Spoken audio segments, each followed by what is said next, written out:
Hello, lovely listeners. I'm Melissa.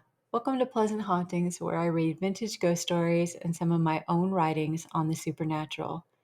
Tonight, I have a tale I have written based on some experiences I have had here in my townhome. Is it haunted? I don't think so. I believe some shy beings were just passing through, but I am not an expert. So let me know what you think after I tell you all that has happened. There is a star in this story. Let me introduce you to Ghost, my fur baby. At the end of the first year in my home, we had a brutal cold winter. I was trying to help out a feral, all black, thick haired cat who was quite shy. I opened the back door one day to leave out food, and the cat was sitting on the porch with Ghost sitting right next to him or her. I had never seen Ghost before until then. I said hello, and Ghost just walked right in. I fed the all black cat, shut the door, and found Ghost at the top of my stairs resting. I left him alone and he came down later and sat next to me on the couch. He returned another day to trot right in like he owned the place and went up to the top of the stairs. I followed and sat down next to him, and he crawled into my lap, curled up, and fell asleep. At this point, I'd see him emerge from the storm drain beyond the back fence dividing the townhomes and another property. I'd open the upstairs guest bedroom window and call out to him. He'd hop the fence for breakfast. The all black cat had disappeared at this point. I believe it was ill, and because the cat was quite afraid, I couldn't get close to the cat to get it to a vet. I don't believe she made it past that winter. I sometimes wonder if she was Ghost's mom. Ghost didn't show up one morning, and I started to get concerned. Panicked, really. I was really quite attached to him. I opened the back door several times, hoping he'd be there, but it was empty. He did show up late in the afternoon and walked in with a limp. That's when I kidnapped him. He was going to the vet, and he was not happy with me. His look of disapproval is quite palpable. The vet believed he got bit by a cat and there was a wound on the inside of his elbow. Yes, cats have elbows on the front limbs. The front right arm would not bend. The vet thought it was due to inflammation from the bite. A week after antibiotics, Ghost still would not walk on his front limb. I took him back for an x-ray, and he had a complete fracture of his elbow. So he went over a week in pain, and he not once growled or hissed. The vet thought he'd have to have his bones fused because his healing was taking long. I wanted to wait because fusing the bones meant he would not jump and run, and he was only about 3 years old at the time. He was underweight, got a slew of shots, neutered, and then the operation to pin the bones together. In my mind, he was hit with a lot, and it made sense he would heal more slowly. 9 months later, his elbow bone fused, and being 11 years old now in human years, he still runs around like a bat out of hell. Not as often, but he jumps and runs like before. So during these years, he has definitely showed his guardian nature.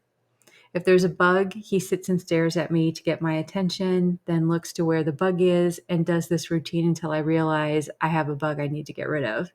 During storms, he never hides under the bed.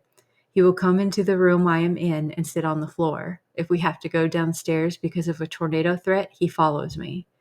He seems to know when the risk is over because he will go back upstairs just before the news relays that our area is safe. Which brings me to some events I have experienced in my home with the help of ghosts confirming that yes, something supernatural has just happened. Help Ghost and I out by following Pleasant Hauntings and hitting that like button. We really appreciate it. Let me know if you have a pet that has let you know that something or someone else is paying you a visit. One more thing before we begin. During the story, you will get a little insight about another interest I have. If you make it all the way to the end of the story, which I hope you do, stick around after the Pleasant Hauntings close to see some adornments I create that you might be interested in. Now let's begin my story of some of the strange supernatural events at my home in Through the Eyes of Ghost. I was awoken suddenly by Ghost, my cat, springboarding himself off my arm. I was lying on my right side in bed. The moon glowed through the windows as Ghost circled back and shoved his face into mine. I scratched his cheeks as he purred loudly, ensuring I was not in line with his drool that tends to fall when he's in an intense purring zone. He curled his body around and plopped next to me, the butt end of his body leaning against the top of my head. My thoughts sleepily drifted back to the day I moved into my place. I had just walked up the stairs for the umpteenth time, carrying the last of my books to the guest bedroom. I remember thinking someday I would have a library with a rolling ladder and maybe an elevator for my two-story dream home. I went into my room and sat on the bed, taking in the surroundings of my new townhome. The dark red curtains slightly flowing in and out from the breeze that seemed to whisper hello through the opened windows. The Brian Vivros numbered print hung up on the wall above the dresser and opposite the bed, and a black and white photograph of a cow skull I took and printed years ago on the wall next to my bed. I felt proud that I had the courage to move 5 hours away from home over state lines, despite a friend doubting I would make the move, and a few other friends becoming silent on the big change I was about to make. I was also nervous that I had yet to tell my family I had moved out of our home state. Sometimes we take drastic measures to change an environment that claims to love us but never makes the time to show us. A month after settling in, I mailed letters to my parents, sister, and brother in law that began with, "Surprise, I moved." One parent couldn't believe I decided to move out of state. They asked if I had, and I quote, "a man hiding in a closet." An offense of many that I will later learn confined my life to an almost standstill existence. The rest of the family's opinions on my sudden departure were met in silence. The friends from my past are no longer in my life. Some friends faded away and some I chose to fade from. Stepping outside your perceived character will always show you who is authentic and who isn't. Or maybe it's just time to grow. As for my family, well, it's been 11 years since moving and they have never come to visit me. The excuses I heard back home from my parents living 20 minutes from my last apartment, and the excuses from my sister who lived near me for a time, then 3 hours away after she got married, are solid excuses that will live on in their minds forever. I naively thought the shock of being able to move without them knowing, considering how closely we lived to each other, would show them how uninvolved they were in my life. Turns out you can't change people no matter how hard you try.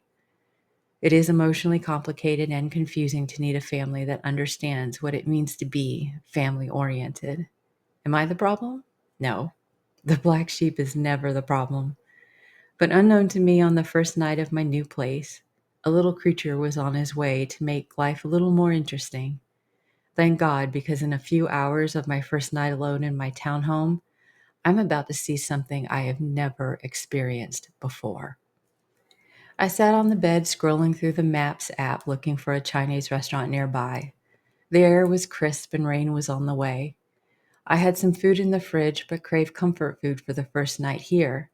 I changed clothes and shut the windows as it started to rain once the sun had set. I grabbed my jacket and hesitated, realizing I did not know anyone here and am about to drive in cascading rainfall. "Oh, don't drive at night. It's too dangerous." My mother's recorded words played loudly in my head. The urge for Americanized Chinese food won. It was time to celebrate and have a little familiarity during the new change in my life. Feeling full and tranquil from the best sesame seed chicken, fried rice, and an egg roll, I slipped into bed. I ached from carrying piles of books upstairs and unpacking and rearranging my things in this new environment. I realized I hadn't cried since leaving my home state. I wasn't scared or nervous, more excitingly nervous about my future. This was one of the reasons why I kept the move secret from my family. I needed to know if I was making the right decision for myself, for all my choices in my life were routinely met with some expression of no. I lay on my right side, staring at the glow from the street lamp that seeped through the edges of the curtains and cast a light upon my bedroom in a false moonlight.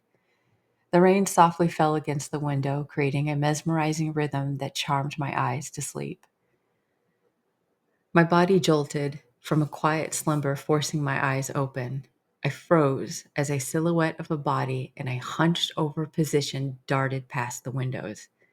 I adjusted my glasses and lay still, every muscle tense and frozen, listening. I held my breath. I heard nothing. Lifting my head to look around the room, I saw nothing. It was quiet and comfortable. Not a thing felt off or was out of place in the room. The rain had stopped and it was still dark outside. I waited for a car to come down the street. Maybe it was a shadow from headlights. A car passed by and a bright line of light moved across the walls. No shadow. I waited for another vehicle to drive by from the opposite direction. Again, no shadow. Removing my glasses, I laid down and told myself he was just passing through. I never saw the black shadow again. A few months later, I opened the back door to find a cute, small tuxedo black feral cat that walked right into my home and life. His name is Ghost. One day, he walked in with a limp, and I called a vet immediately and decided Ghost had a new home. 9 months later, the vet told me after Ghost had his surgery to remove the pin that helped fuse the fractured elbow bone of his right front limb, that if I hadn't taken him in, Ghost would not have made it. If it wasn't for this cute, weird cat who loves to run around like a bat out of hell, I'm not sure I would have made it. Pets are like that, aren't they? They have this ability to keep us mentally afloat, provide comedy, and even warn us of things we don't see coming. It seems foolish to call them pets when many of us see them as extended family members and would kill anyone who would harm them. I'm not just talking about cats. All animals are amazing and should be respected. One night, everything happens at night. While asleep, I heard a loud metal crack. It also sounded like glass had broken. I thought whatever broke was downstairs. I got up fast, fearing ghosts had knocked over a metal container that held silver scrap or the glass jar I carefully protected that held the pickle solution, a mild acid used to remove fire scale from the jewelry I made. I made my way to the bedroom door, my eyes not yet adjusted, and turned on the light. Next to my left foot was Ghost, sitting attentively, looking out into the hallway. Thankful I hadn't stepped on him or tripped, I realized I had not heard him bound up the stairs. He didn't move or look at me. He just stared in the direction of the metal tiered bookcase I have in the corner of the hall, just at the top of the stairs. I walked over and found the crystal figurine of two seahorses had split apart from one another, a gift from my mother I cherished. A few seashells had toppled over, and a copper decorative plate had fallen out of its plate holder. I looked to see if any of the smaller books had fallen off behind the shelving system. Instead, I found the battery-operated candlestick that was in a crystal votive candle holder, slightly tacky, I know, that sat on the second shelf from the top, under the bookcase. Ghost was now at my side and watching me straighten some of the books and seashells on the shelves. I was talking to him, wondering if he knew what caused it. He just watched in silence. Ghost is pretty quiet, hence the name. He has startled me a few times, appearing out of nowhere, and is only verbal when I do dishes, when another feral cat roams around the property, or in the morning when he believes it is time for me to get up and out of bed. She talks a lot. The burst of light shot through the metal thing and went into the ceiling. It's gone, Ghost said telepathically, unsuccessfully. At this point, I had experienced an earthquake where I live. The metal decorative C-shaped table against the wall in my bedroom will tap against the wall before the entire upstairs floor shakes violently during a small earthquake. It's unnerving and bizarre when it happens. And I know we did not have an earthquake this night. Why is she hitting the metal thing? Am I supposed to jump at the candlestick she's throwing? That's not my toy. Come on, human. Let's play with my mouse. It's quite chewed up, by the way. I need a new mouse, Ghost said telepathically, unsuccessfully. I hit the bookshelf in several places, and none of the books or seashells toppled over or moved slightly. I tossed the plastic candlestick several times to the floor to see where it would land. Not once did it bounce back to under the bookshelf.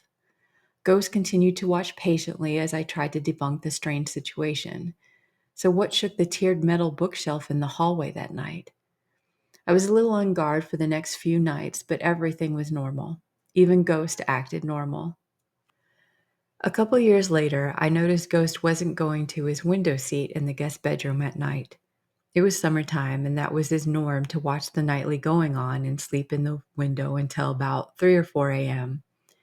Then he'd walk down the hall and into my room to jump into my bed and walk the tiny space left on the pillow between the top of my head and the wall. He would knead his favorite red blanket, slowly circle himself around, and curl up next to me. So most nights after we played with his toys and I'd get ready for bed, he'd trot off to his lookout spot. There are a lot of feral cats in the area. Some nights off in the distance, you can hear coyotes howling like hyenas when they celebrate a kill, a frightening sound I will never get used to. One night, a woman frantically screamed, running in and out of her townhome across the street. Cops arrived immediately after she ran inside, and a man ran from behind this woman's home towards the townhomes in my section. He ran past the outside of my home and jumped the back fence separating the townhouses that line the street and a commercial property. This type of event is rare, but I can understand why Ghost loves to sit by the window. On this night, after Ghost ran around and tossed himself on the floor attacking a squeaky mouse he didn't have to hunt, he sat attentively at my bedroom doorway looking down the dark hall into the guest bedroom. Realizing this was the third night in a row that he had done this and not gone into the guest bedroom, I walked over to him and asked what he was looking at. Ghost stared fixedly down the hall into the other bedroom and remained silent. I admit I got nervous as I stared intently down the dim-lit hall leading into the dark room. Something was off. I talked to Ghost again. "What are you looking at?" Ghost stayed seated and did not look at me or meow. "The alien. Don't you see it?" Ghost said telepathically, unsuccessfully. I looked into the room from my bedroom doorway. I could faintly see my iron bookshelf that held more of my books and some stuff I had on the floor. I looked for a shadow, movement, or maybe a bug flying around, but Ghost didn't move his head as if he were tracking a bug. His bright yellow eyes were fixed straight ahead, not on the carpet near the door or the top of the door frame. He gazed at the open-aired space of the guest bedroom door. I've seen enough ghost hunter shows or mediums explain one should always let a spirit or entity know that this is our house and we are in control. So I indirectly sent a message. I looked at Ghost and said, "You know that is your room. If someone is there and they are nice, you can say hello, but let them know it's your room and ask them to leave if you want them to. If they are bad, then they need to leave." Ghost's gaze remained fixed. "I see. Yes, I will. You can stay till tomorrow." "You too," said Ghost. I went back into my room and Ghost followed me. The next night, after our nightly routine of play where I would throw the mouse and he would run past it so I would have to retrieve it, Ghost went into the guest bedroom to gaze out into the night. Recently, Ghost chased some feathers attached to a wand I flittered around him. It was late at night. He was jumping in the air, darting around after it. I had said something to him, and at that moment, I heard what sounded like an electrical pop, but far away and closed in, similar to how a pop would sound in a tunnel. At the same time, Ghost whipped his body around to face the end of my bed. He didn't hiss or growl, but was on high alert and scared with his tail fluffed out. At that moment, I knew he had heard the same sound I did and that it startled him. He kept his gaze on something. He was staring at something or someone sitting at the end of my bed. Ghost crept slowly to the edge of the bed, stretching his head forward like cats do when they are unsure of something.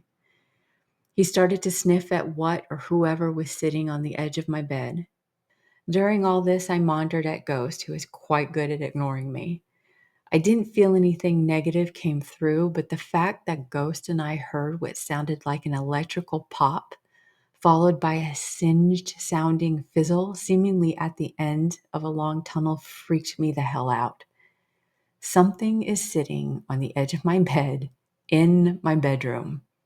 I have to admit, I regret my next action, but I didn't want anything or anyone to stay.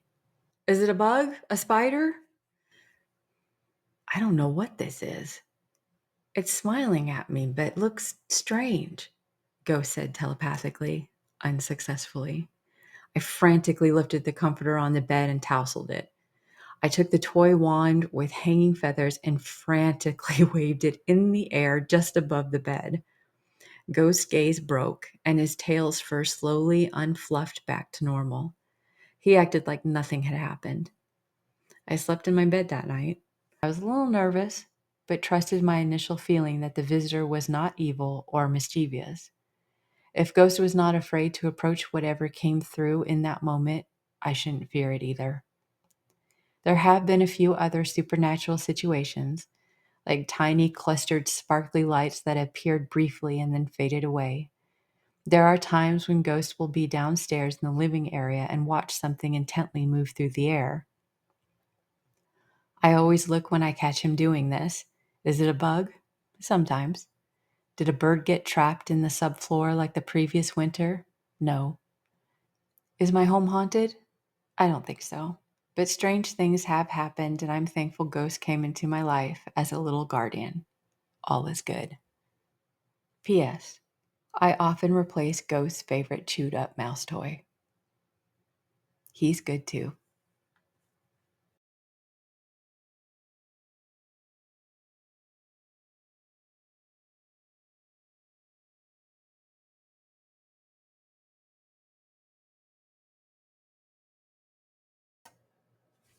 Hey, lovely listeners. I'm a silversmith who works with semi-precious stones, fossils, and facets. Go check out my shop at melmusejewelry.bigcartel.com, and you can find me on Instagram at melmusejewelry. Thank you again, and hit that like and subscribe button. See you soon.